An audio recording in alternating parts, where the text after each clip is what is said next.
Good morning, everyone. Thank you for joining, and I think we should get started. As most, if not all of you know, Brian Betts is an associate professor in the Department of Medicine and the Division of Hematology, Oncology, and Transplant. Today he's going to be speaking about his work with T cells targeting CD83. And as many of you know, CAR T cells mediate MHC unrestricted tumor cell killing by enabling T cells to bind to target surface antigens through a single chain variable fragment recognition domain. This strategy has had remarkable success in B-cell malignancies, but selective AML targeting has been more challenging since the potential myeloid antigens are not only present on leukemia stem cells in AML, but also normal myeloid progenitors.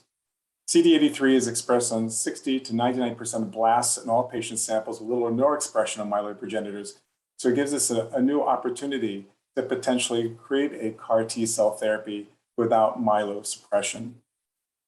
However, it is also found on mature dendritic cells and a proportion of alloreactive T cells. In preclinical models, Betts and colleagues have shown that CAR T cells targeting CD83 as a potent immune effector cell therapy, eradicating ML without affecting myelopoiesis. And because it's expressed on the alloreactive T cells, it may be a strategy suppressing graft versus host disease in the context of transplantation, making it a compelling strategy for improving GVHD-free, relapse-free survival. Brian, tell us more about your work. Sure, glad to, and thanks for the intro too. So yeah, this is a great project that covers collaborations between Moffitt and also new ones here at the University of Minnesota. So it's nice to kind of give a rounded picture of things and kind of the history of the development of the 83 CAR. I'm glad to talk to everyone about it. So here's my disclosures. That's also my puppy. Well, I guess she's not a puppy anymore. She's a Bernese Mountain Dog who thinks she's a cat, hence the cat ears there. Just to show acknowledgements early on, I want to thank folks here at the University of Minnesota, as well as Moffitt, and also collaborators at University of Wisconsin. You're going to be seeing work from the labs here, including Dr. Blazer's lab, Dr. Miller's lab, and also more clinical work from Dr. Holton, Dr. Macaron, and then also collaborators at the University of Wisconsin looking at camelid development of CD83. So a couple of learning objectives. So after the end of the talk, I would hope that you'll be able to describe the role of 83 as a potential target for both graft versus host disease and also acute myeloid leukemia. Also understand the use of 83 as a potential biomarker for acute and chronic GVHD, which is pretty cool because you have now not just a target where you can intervene and potentially stop or prevent graft versus host disease, but also follow its course throughout the history of the disease. And also recognize the translational impact of 83 as a targeted cell therapy in reducing mortality after stem cell transplant. So a little bit about the background of the 83 CAR T. So if you look at leukemia, AML and ALL are leading indications for allo transplant. We perform about over 3,000 annually in the US. However, the 3-year overall survival is still less than 50% for AML. Main causes of mortality after transplant include relapse. It's probably the biggest one. Over half of the patients that experience mortality is really relapse. And then graft versus host disease. And we're seeing less with the more wider use of post-transplant cyclophosphamide. But even though PTCy is reducing GVHD overall, we're still dealing with relapse. So that's still a huge unmet need. So the 83 CAR, as I'll show you, can prevent both leukemia relapse and graft versus host disease. So it's a nice answer to these newer composite endpoints that look at Griffiths or GVHD relapse-free survival after transplant. Importantly, 83 is expressed on most of the AML blasts from patients, on average around 78%. But when you look at all samples, it's expressed to some degree, which is a nice target. And importantly, it's not on hematopoietic stem cells or neutrophils or even myeloid progenitors. So unlike targeting CD33, you have less risk for on-target off-tumor toxicity by the way of myeloid aplasia, which is nice. Additionally, 83 is differentially expressed on alloreactive T cells, but it's not seen on conventional T cells or I should say non-alloreactive conventional T cells or Tregs or CD8s. It doesn't impact viral immunity either. So overall, you have this low risk for impact on hematopoiesis or myeloid aplasia. Yeah, there's other targets too that 83 is relevant for, but that's for a different talk. Today we'll restrict it mostly to AML. And this is just some data from the CIBMTR. So when you're looking at trends in transplant, AML remains the most common thing that we deal with in the clinic. And again, there's room to improve on overall survival. And here you see improvements in OS over time. I mean, we're doing much better than we did, 20 years ago, but we still have room to improve. And that room to improve is mostly in ways of relapse. So here we see day 100 causes of death or mortality after stem cell transplant. And you can see on these pies here, the biggest chunk is really relapse of the primary disease. GVHD is still important too, though. But if you put all those together, if we could do one thing to fix both GVHD and relapse, we'd be making a huge impact on the lives of transplant recipients. And this is just kind of looking at, the relative value of the things that we do to prevent graft versus host disease and, these newer GVHD prophylaxis regimens. So if you look at the y-axis, I'm kind of looking at increased risk of GVH. So as you go down, there's less risk. And then on the bottom, we have increased risk of relapse. So those are kind of our two competing issues with mortality. And you can see as you kind of dial down, with looking at sirolimus or rapamycin with tacrolimus, and then down to PT-Cy and even the newer abatacept combos, we can do a good job with reducing the risk of graft versus host disease. However, we haven't really made a dent in reducing the risk of relapse. So again, it remains a huge unmet need. So a little bit about immune suppression over the past couple of decades. So really, the main backbone for most GVHD prophylaxis has remained calcineurin inhibitors. Initially cyclosporin and more recently tacrolimus. There's been huge interest in trying to reduce or remove calcineurin inhibitors over time. Probably right now, the major focus is on using PT-Cy with different tac-free combos assigned with it. I'll make a plug for one of our newer trials coming out right now, which is PT-Cy with an aurora kinase inhibitor and MMF. Dr. Holton is the PI in that trial. And it's exciting because it's one of the, actually it is the first aurora kinase inhibitor GVHD prophylaxis trial. So that'll be, I think it's open actually right now. So you'll hear more about that as time goes on. But again, yeah, so the goal is to reduce calcineurin inhibitors in general. And that's exactly what the 83 CART does.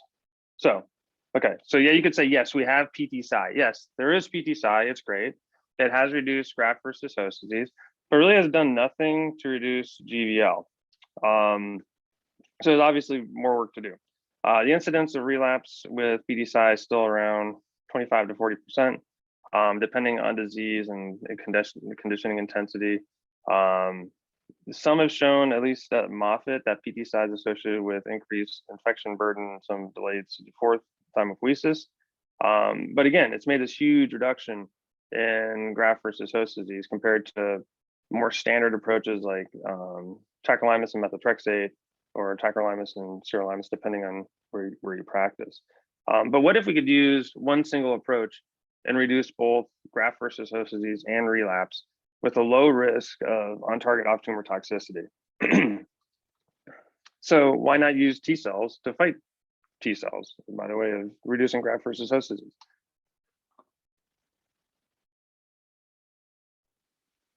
So a little bit about 83 and its expression.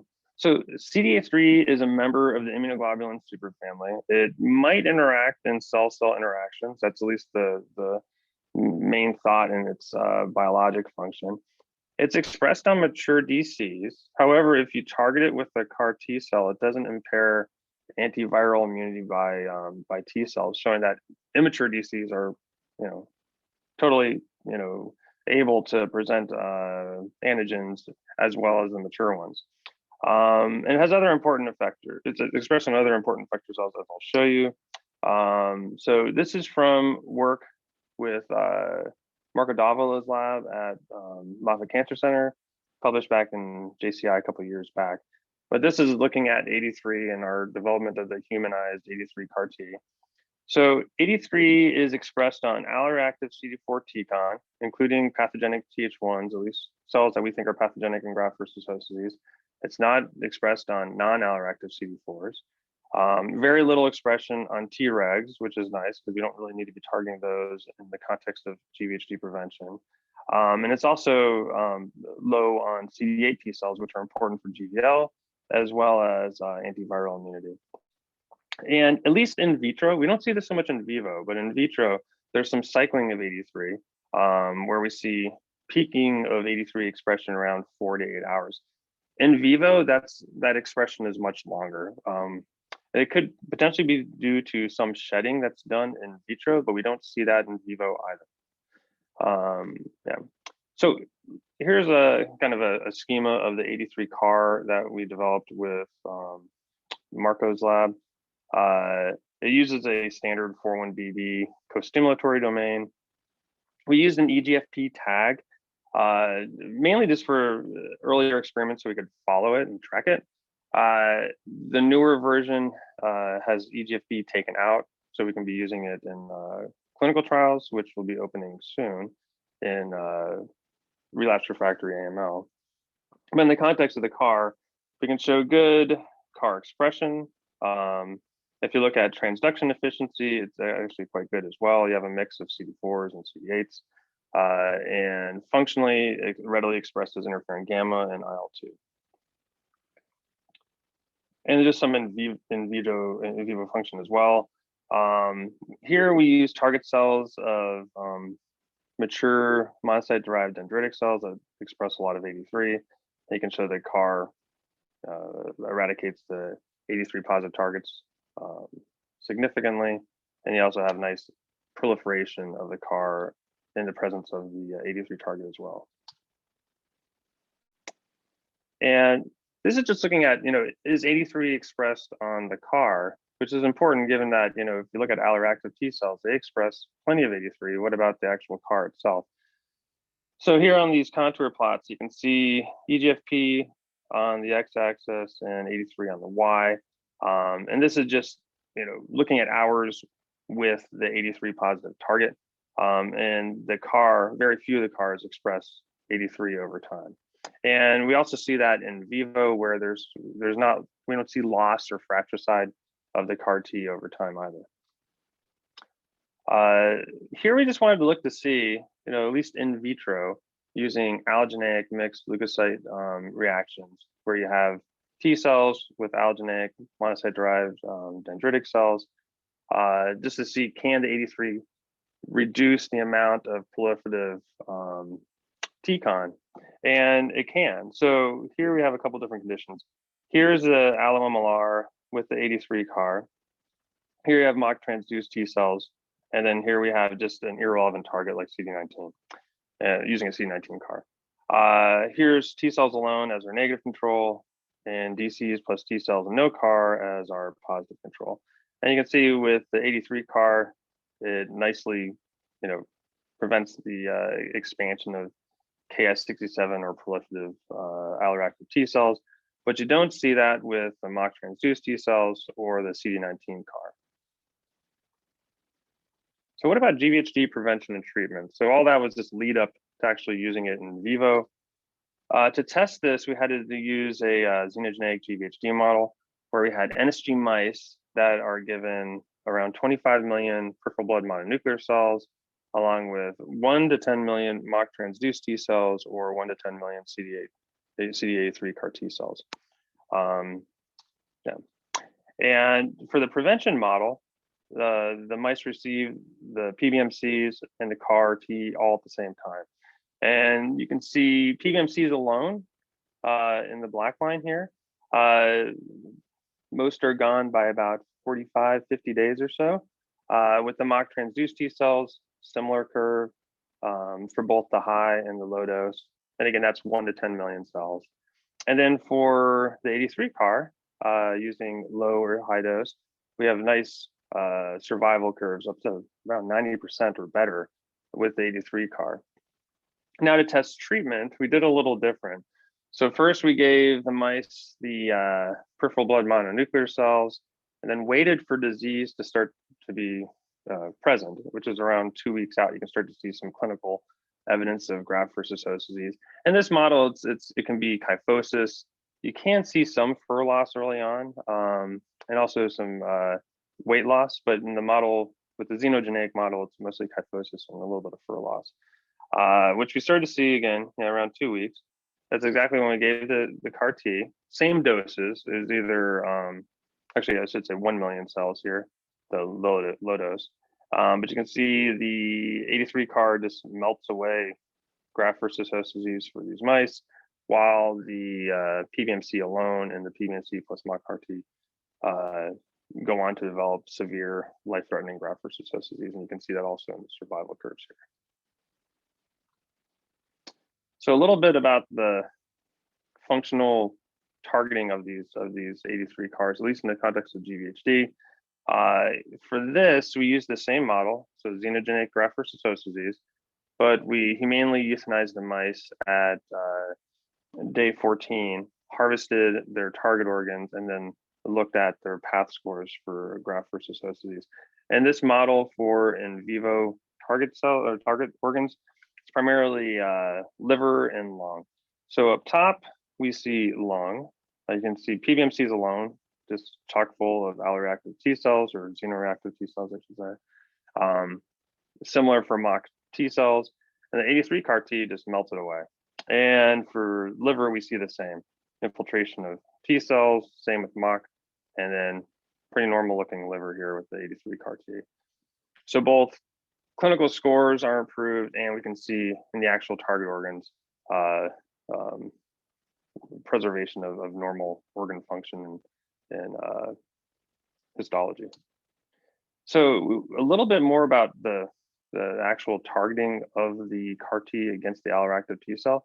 To do this, we stained for CD3, which is red, and then Ki67 just to look at the proliferative T cells, or presumably alloreactive or xenoreactive T cells in the mice. Here we have lung again, and again, just wipes away all the alloreactive T cells in the target organ, in the lung, and also for the liver. So we had nice preservation of what would be otherwise GVHD target organs. And what about the actual cells that cause graft versus host disease? So in this case, we're looking at the 83 positive conventional T cells. So this would be CD4s that aren't Tregs. So to do this, mice were humanely euthanized at day 21. We could see that the CARs were detectable by way of positive EGFP, which was nice. And also you could see a nice reduction in the 83 positive Tconv with the CD83 CAR T. And we're just curious to see, among the mice that were surviving out to day 100, which is essentially most of the 83 CAR Ts, or the mice that received 83 CAR Ts, you could still see the cells, which was nice. So here we have mock T. There was one that actually survived up there. And then we had 83 CAR T, where you can see about 12% still present by way of EGFP in the low dose, and same for the high dose. So the cells persist in vivo, which was nice to see. And I should also mention this, just by way of toxicity, I'll get more into it in a minute here, but the humanized 83 CAR T can recognize both human and mouse CD83, which is important because it gives you some insights with regard to potential toxicity. So importantly, we didn't see any issues with cytopenias in these mice. There was no targeting of their bone marrow. In the xenogeneic model, they have fairly leaky blood-brain barrier when they develop graft versus host disease. We didn't see any issues with CNS toxicity or anything like that either, which I'll get into in a second based on our TMAs. Looking at 83 expression in normal tissue. Okay, so a little bit more about mechanism. So I showed you that the 83 CAR T could take out the 83 positive Tconv, which we think are the ones causing graft versus host disease. But importantly, it shifted the ratio of immune suppressive and beneficial Tregs to the otherwise pathogenic activated Tconv. And you don't see this too often. With things like low dose IL-2, which first made this Treg Tconv ratio kind of a clinically useful parameter. They might get 2 to 20 as a ratio, at least in humans. And these mice, we were getting ratios up to 300, which was pretty impressive. And a little bit more about the antiviral immunity, or at least preservation of antiviral immunity. So for this, we used PBMCs that were loaded with a peptide mix of CMV, EBV, influenza, and tetanus. And we, in addition to those loaded PBMCs, we added in either the 83 CAR T or the mock transduced T cells. And importantly, in both the CD4s and CD8s, we still saw a nice production of interferon gamma and CD107A. So very little impact by these 83 CAR T on the persistence of the antiviral T cells, which is important because CMV and EBV and even influenza are clinically relevant in graft versus in transplantation. What about can the CAR T still function even when immune suppression is present? And we wanted to know this because if you look at patients that develop graft versus host disease, a lot of them are going to be on immune suppression and potentially failing it, obviously, because they're developing GVHD in the first place. And it puts you in a kind of a tough spot as a clinician because you need to add on immune suppression. You're a little bit nervous about taking away the immune suppression that's present, even though it may not actually be working. So in those cases, you're usually adding on stuff as opposed to taking away stuff and substituting in a new agent.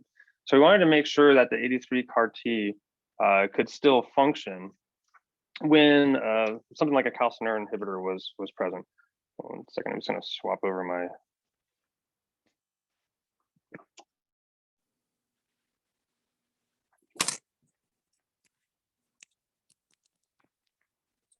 Two different devices here to present, so I had to swatch over my AirPods. Anyways, so as I was saying, the goal here was to see if the 83 CAR T could still function in the presence of a calcineurin inhibitor. So here we're looking at functionality of the CAR T by way of DC lysis. So we have 83 CAR T plus tacrolimus, and then as a control, looking at untransduced T cells and untransduced T cells plus tacrolimus. And here we just have varying ratios of T cells to dendritic cells. So here we see both the CAR T and the CAR T plus tac function just fine at 12 to 1, same to 6 to 1. And then importantly, when you're looking at the untransduced T cells, we're not seeing much by way of DC lysis either. And we wouldn't expect that either at 24 hours. Maybe if we look later, an untransduced T cell could potentially kill an allo DC. So as you can see here, both the untransduced T cells, we don't see any lysis by them. Now, what about proliferation? Here we'd expect to see some degree of proliferative untransduced T cells with an alloreactive DC. Here we have a control of no DCs, so nothing's proliferating at all. Here we have 83 positive allo DCs, and we have our 83 CAR T killing just fine. And then the untransduced T cell, again, at 72 hours, which is what we'd expect, around 30 to 40% proliferation. And then we add in clinically relevant doses of tacrolimus. So 5 nanograms per mil versus 10 nanograms per mil. And you can see, even for the, the untransduced T cell, is suppressed, as you'd expect.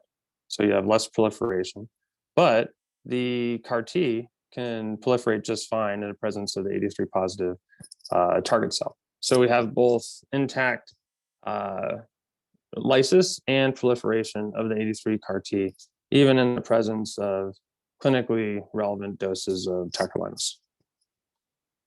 So what about 83 as a biomarker for acute and chronic GVHD? So I've showed you earlier that 83 is a great target to treat and prevent graft versus host disease, but can we use 83 to kind of track the evolution of the disease over time? So to do this, we got a lot of help from Dr. Holton with collecting samples from patients with graft versus host disease or not. So I'm going to show some of the data, not all of it, but just enough to kind of show you the concept. So here we're looking at, and I should say this too, this is looking at 83 at the time of GVHD onset, before they started immune suppression or glucocorticoids. So here we have the MFI, 83 MFI on the CD4 positive Tconv. So no graft versus host disease, and then grade 2 to 4. You can see there's a significant increase. And interestingly, if you look at ROC curves, you get this impressive AUC of 0.7 with a significant p-value, showing that there's potential ability of the 83 to be predictive for graft versus host disease. And this is just looking at, you know, if you look at 83 on alloreactive T cells, is there more 83 the earlier that people develop disease? And it looks like that's the case. So using at least a Spearman coefficient, we could see a correlation here where patients that develop graft versus host disease earlier in their course tend to have higher levels of 83 on their target cells or alloreactive T cells. And then if you just look at, not so much, you know, whether or not the patients have graft versus host disease or not, but just simply an MFI threshold for 83 on their CD4s. And I think for here we used an MFI of around 700 as the cutoff. Patients that had low or less than 700 CD3 MFI did just fine. Those with high had a significant increase in mortality. And that was similar to the patients that had no graft versus host disease versus grade 2-4, which is an interesting similarity there. So what about chronic graft versus host disease? So for chronic GVHD, we looked at a couple different potential effector cells. That included T helper follicular cells, as well as B cells. And we also looked at monocytes, because there was some data circulating that monocytes were relevant to chronic GVHD pathogenicity. But for us, we saw 83 was most relevant to B cells, as you can see here, and also T helper follicular cells. And again, using ROC curves, we had, again, impressive AUCs of 0.98 and 0.812, again, showing potential predictive value of the 83 on either CD19 positive B cells or TFH. And just like we saw with acute graft versus host disease, if you look at low versus high 83 expression on either the B cells or the T helper follicular cells, you had a significant increase in mortality for those that had high CD83. And that trended similar to patients with no chronic GVHD versus chronic graft versus host disease. So given that there's a potential ability for 83 to be predictive for both acute or chronic graft versus host disease, and also that you can target 83 with the CD83 CAR T to prevent or treat GVHD, especially in the setting of GVHD treatment, we wanted to see what does 83 do in the presence of current FDA-approved therapies for either acute or chronic graft versus host disease. To do this, we took alloreactive T cells and then looked at 83 expression in the presence of various JAK inhibitors. So currently, the primary FDA-approved agent for steroid refractory graft versus host disease is ruxolitinib. It's a JAK1/2 inhibitor. So for this experiment, we used a clinically relevant dose of ruxolitinib And then as controls, I wanted to look at selective JAK1 versus selective JAK2, and then a combination of selective JAK1 and JAK2, just to see if either one of those pathways were more influential on 83 expression. Overall, any of the JAK inhibitors reduce 83 expression by about half. So here we have ruxolitinib, itacitinib, fedratinib, and then itacitinib plus fedratinib. There's several clinical trials looking at itacitinib for both prevention or treatment of acute GVHD. Moffitt has a prevention trial with fedratinib. So it's important to kind of look at both of the pathways, but in our hands, both JAK1 or JAK2 inhibition reduced 83 expression by about half, which could impact eligibility criteria for clinical trial. We may want to have a washout period for ruxolitinib or any of the JAK inhibitors before patients go on. It's not to say that the 83 CAR wouldn't work at all, because there still is some 83 expression. It just may be reduced because there's less antigen on those T cells. So what about chronic GVHD therapy? So for this, we looked at several of the FDA-approved agents. That includes ibrutinib, which is a BTK inhibitor or ITK inhibitor. Ruxolitinib is also approved for chronic GVHD, again, a JAK1/2 inhibitor. And then KD025, which is a ROCK2 inhibitor. That's thanks to the Laser Lab for supplying us with that. And interestingly, of these, both ibrutinib and KD025 reduced 83 expression on C19. Oh, I should say B cells. Sorry, this is T cells. I apologize. But CD83 expression was reduced by both ibrutinib and KD025, but not ruxolitinib, which is kind of interesting because we saw suppression on the T cells, but not so much on B cells. So for all you fellows out there, CD19 is not on T cells. It should be a B cell. Okay, so what about using the 83 CAR T in the context of chronic graft versus host disease? So there is interest in using CD19 CARs for chronic graft versus host disease, which there's good scientific justification if you're looking at that. The only concern there is you might run into some issues with B cell aplasia, kind of like we do with ALL or diffuse large B cell when we use CD19 CAR T. And at least in the setting of post-transplant clinical care and graft versus host disease in general, long-term loss of B cells could pose some problems with infection risks and those things because of hypogammaglobulinemia and other related complications with missing your B cells for a while.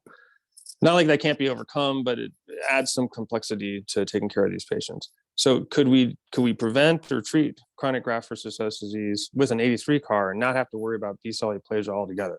So that's what we looked at here, at least in vitro. So to do this, we took B cells from patients with chronic graft versus host disease, activated them with anti-IgM and also OP9 cell lines. So they had notch ligand provided and all the correct, supportive pathways for a B cell to be activated. And we put it in the presence of either untransduced T cells, CD19 CAR T, or CD83 CAR T. So both the CD19 and the CD83 CAR T did a great job of eliminating 83 positive B cells. However, only the 83 CAR was selective in the B cells that it removed. So with the untransduced T cells, we don't see much loss of B cells at all. We don't expect that. With the 19 CAR T, they're all gone. There's no B cells. So you have B cell aplasia. With the 83 CAR T, we only remove the 83 positive B cells, but you keep the others. So you don't have this B cell aplasia. You're just selectively taking out the autoreactive B cells, which could be beneficial. So moving on to leukemia. So far I've shown you that the 83 CAR T can prevent and treat acute GVHD. 83 is potentially relevant as a biomarker for acute and chronic GVHD. So what about acute myeloid leukemia, which is one of the major things that we transplant? So first off, is 83 even expressed on AML? Well, it sure is, and it is expressed, pretty consistently and nicely. If you look at this bar graph here, this was published back in our JCI paper, and this is looking at 83 versus CD33 or CD123 as potential targets of CAR T in AML. There are clinical trials ongoing right now looking at CD33 and CD123. And these are blasts from patients with AML, acquired from both Minnesota and Moffitt. So here you see, out of the samples, all of them express CD83. On average, about 78% of these blasts that we looked at express CD83. But it's a nice target because it's consistent. Now with CD33, a little bit more variability and less expression overall of the antigen. And CD123, there's some with very little expression at all, some with very high. So you have more variability. But 83 is more consistent and its expression is actually pretty decent. So to test this in vivo, we used a human cell, actually two different human cell lines that express luciferin, actually luciferase, I should say, not luciferin. And that included MALM13 and MV411. So here you have tumor only, mice that got tumor and mock T cells, and mice that got CD83 CAR T and T cells. So here in the MALM13 experiments, there was good clearance of the tumor. There was some that broke through by week 4. For this experiment, this is one from the JCI paper. We only tested one dose of the CAR T. I think it was 1 million actually. And we only gave it one time, basically at day 0, or actually 1 week out after the mice developed tumors. So there could be more done with optimizing cell dose of the CAR T, timing of CAR T, and those things, at least for this model of leukemia cells. And the MV411, A3 CAR T essentially cleared out the tumor altogether, and these mice were cured by 6 weeks out. It's a little slower kinetics on this model, though, as you can see, because there's still some mice alive here versus mice gone by week 4 with the MALM13. But we've tested it in other leukemia models, including PDX, and we're getting similar results with MV411 and PDX, which is encouraging to see. So what about toxicity? You know, we can see 83 on AML blasts, but if we're targeting 83, are we going to lose hematopoietic stem cells or myeloid precursors? Are we going to cause myeloid aplasia, in other words, similar to what you see with CD33 CARs? Well, importantly, we see very little 83 altogether on hematopoietic stem cells. I use CLEC12A just as a comparison because it's also a potential target for AML. And we also saw very little 83 expression on the myeloid progenitors. So that included MEPs, CMPs, and GMPs, which was also nice to see. But what about the cells that make it out of the bone marrow? So peripheral myeloid cells like neutrophils, monocytes, macrophages. So at steady state, circulating cells have very little 83 on them. So the risk of myeloid aplasia with a CD83 CAR is actually pretty low, which is impressive. So you have a CAR T cell that can target AML with very little risk for myeloid aplasia, which could be pretty beneficial, especially in the post-transplant setting where you don't want to be dealing with a lot of cytopenias, specifically neutropenia. So that is encouraging to see this. And functionally, if you look at colony forming unit assays, so you basically take a CFU and put it in the presence of either a mock T cell or a CD83 CAR T, you have preservation of hematopoiesis in all different cell types, both for total colonies, GM, GMM, and erythroid cells too. So you have the whole continuum of hematopoiesis preserved, even in the presence of a CD83 CAR T in vitro. So low expression on hematopoietic stem cells, myeloid precursors, and peripheral myeloid cells, and also intact hematopoiesis, even when the CAR T is sitting right there. So again, so far evidence is pointing to very low risk for myeloid aplasia, which would be kind of a game changer for CAR T in general in AML. So moving on to work that's come out of University of Minnesota. This is looking at making CAR T using camelid antibodies, or nanobodies, I should say. So why consider this? So camels and sharks are unique in that they make nanobodies. So unlike our human antibodies that have light chains and heavy chains, a camelid nanobody has a V heavy. So that means it's a lot smaller. So around 50 kilodalton versus our human kind of sluggish human antibodies that are 150 kilodalton. And again, sharks and camelids are the source for these nanobodies. In particular, we looked at alpaca, and that was coming from the Lebeau lab. And we were able to identify a novel anti-human CD83 sequence that could be used for developing CAR T or with the Miller lab, trikes, or even as a delivery system for immune suppressive drugs using a FC fusion protein. And also I'd like to say thanks to Merdad for developing the CAR T too. Excellent work. But yeah, so camelid and nanobody CAR Ts are probably going to be the future for CAR T design and development over the next couple of years. And the benefits, it's not just that, okay, it's a smaller antibody. The benefits are really that they can reach cryptic antigens that our human antibodies can't reach. They are acid resistant, which could be beneficial in tumor microenvironments, and able to resist complex environments in the TME that our human antibodies can deal with, essentially. So this is just looking at the expression of the 83 antibodies and their ability to suppress T cells.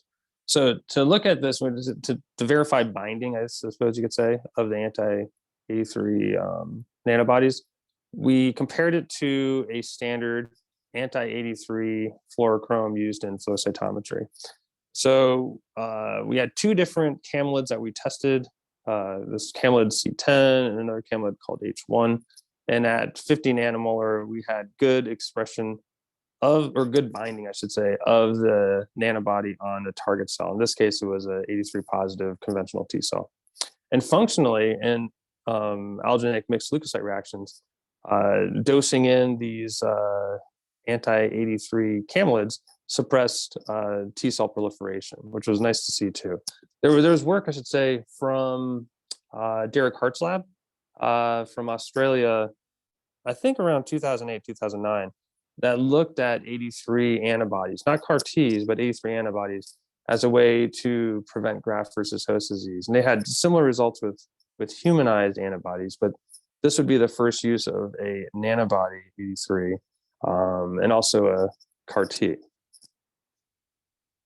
And this is just a general design for the CD83 nano CAR T from Merdad, where we have a CD8 alpha, and then our CD83 V heavy, and then again using a 41dB co-stimulatory domain.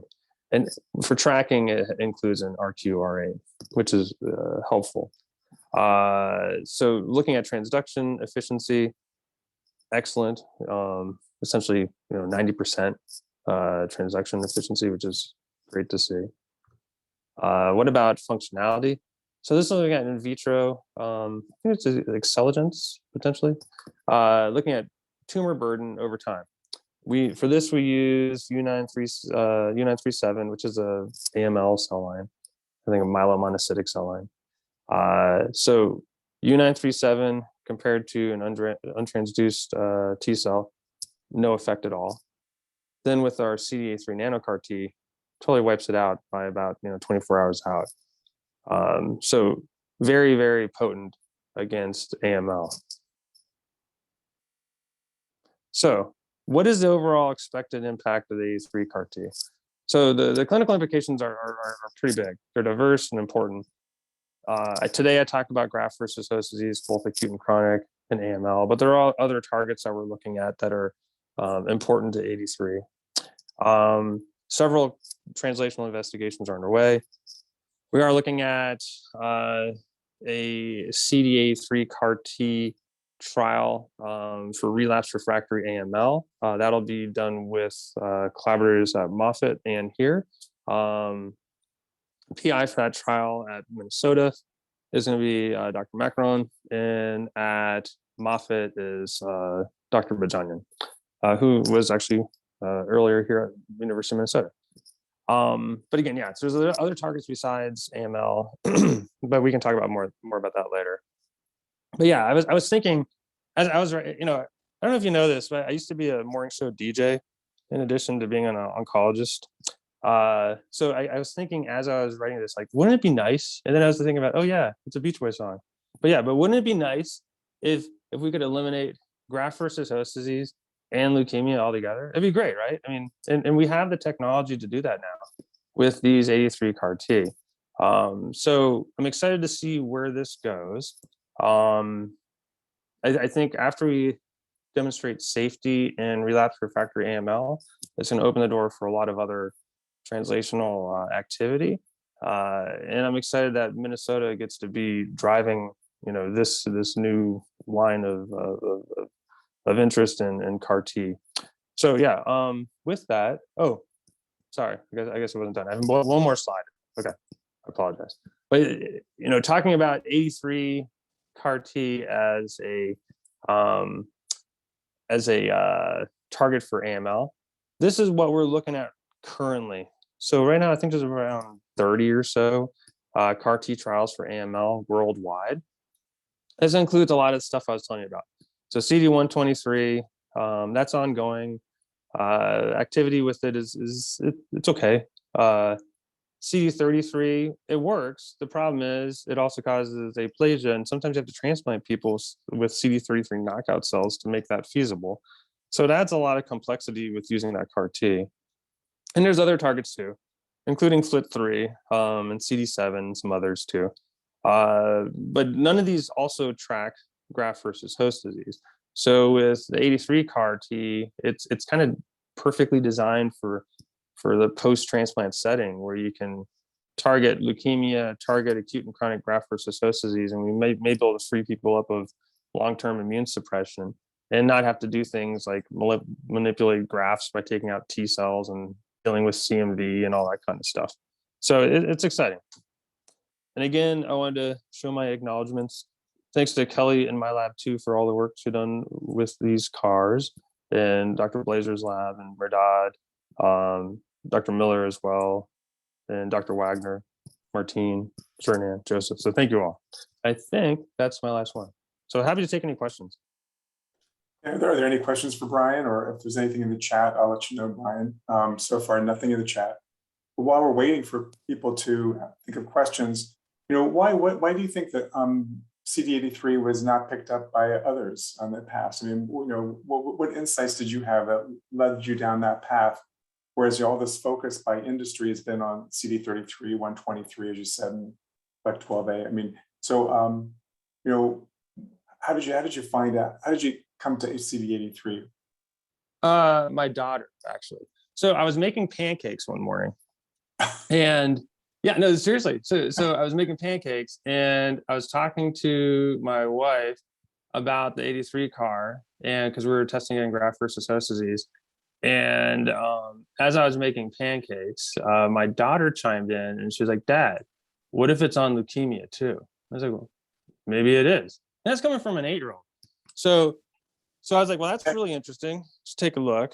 So we looked, and lo and behold, yeah, there's plenty of 83 on those leukemia cells.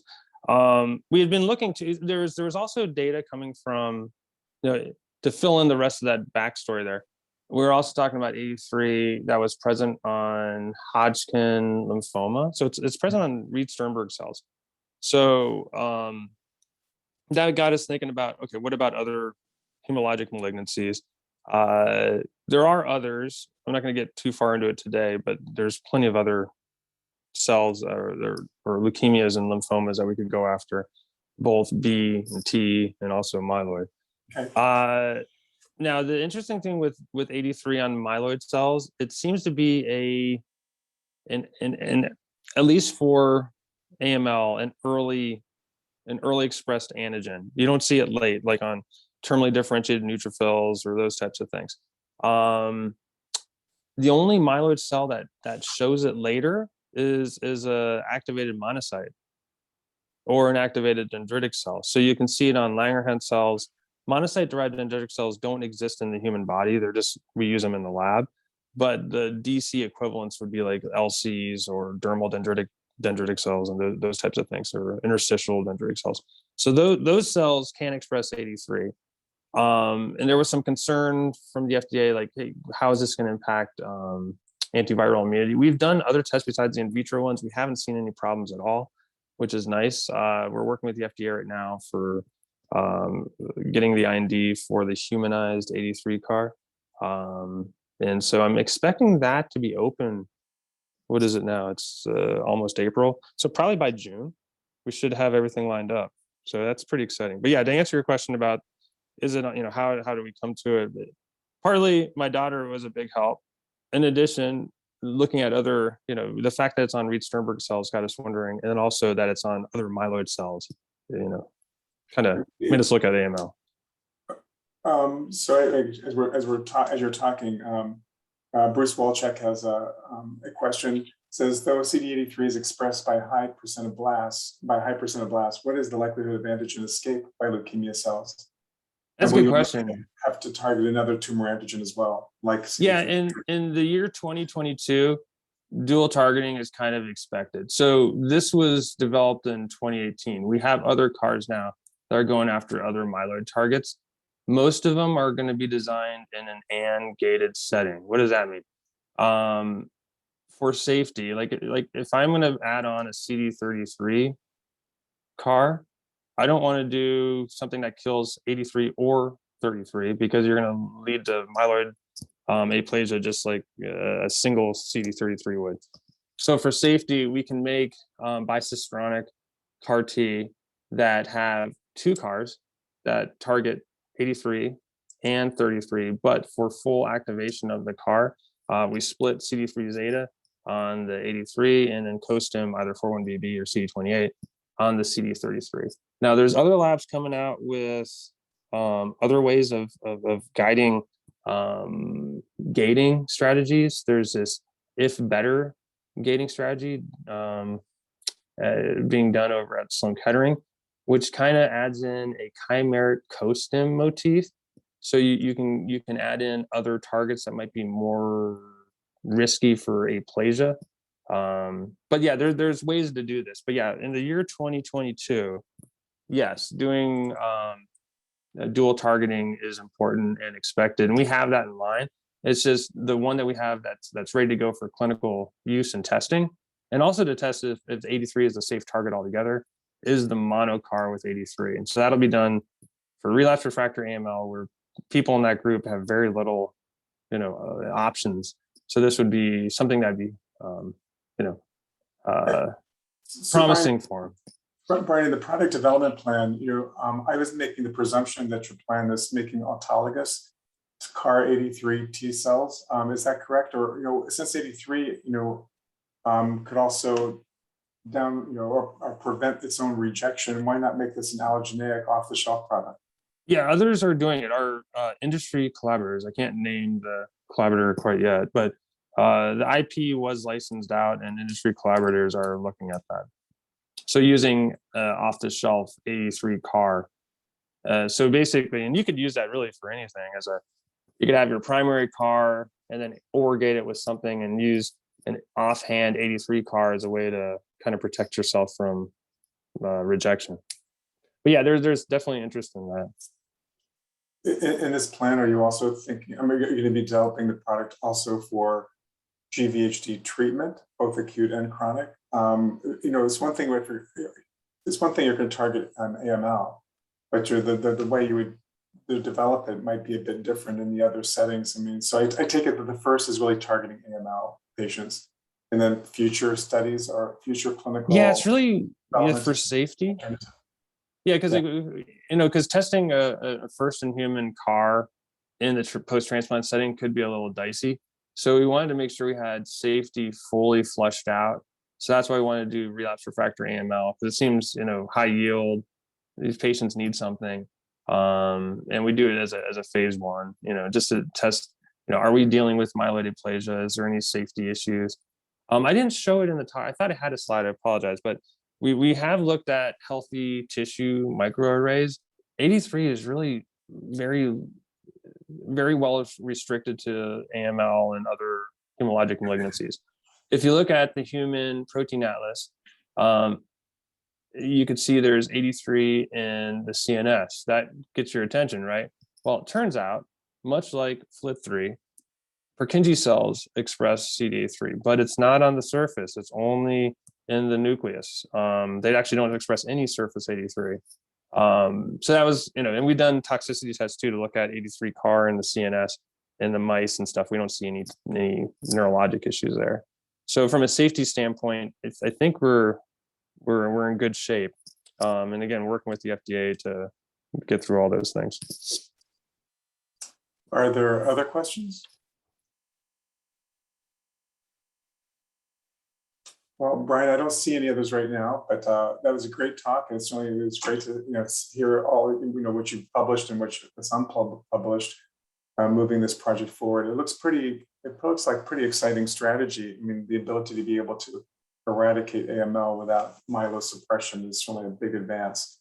And I certainly like the idea that you can move this into an off-the-shelf product because it could actually suppress its own rejecting, host rejection to the alloantigen. So it's got lots of uses. So, great work. Thanks so much. And thanks for all the collaboration here too. It's really nice being back in Minnesota. Okay, well, I think that will conclude the seminar. Thanks so much, and have a good rest of the day. Bye.